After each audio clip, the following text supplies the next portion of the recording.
有咩代表獅子山啊精神？我隻手得唔得？我同我隻手嘅故事係非常之多啦。我中意佢，夠聽話啦，服侍得我周到啦，永遠都唔會離開我啊！冇咗我隻手，我人生有咩改變？少好多樂趣啊，相信都會，但係都係會咁過嘅。相信都或者我可能用腳都可以做到我用手嘅嘢，我應該都會克服佢。由我出世到而家，我所做嘅嘢都係靠我對手去做出嚟嘅。例如我玩啦，打遊戲機啊，拍嘢，各方面嘅嘢，讀書啊，總之就係想做啲咩，想實踐啲咩，都係要靠我呢一對手去做。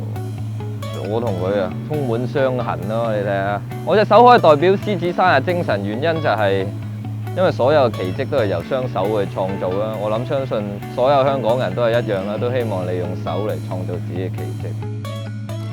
每個人咧身體入邊都係藏住奇蹟嘅機會啦，即係我希望個個人都唔好氣餒。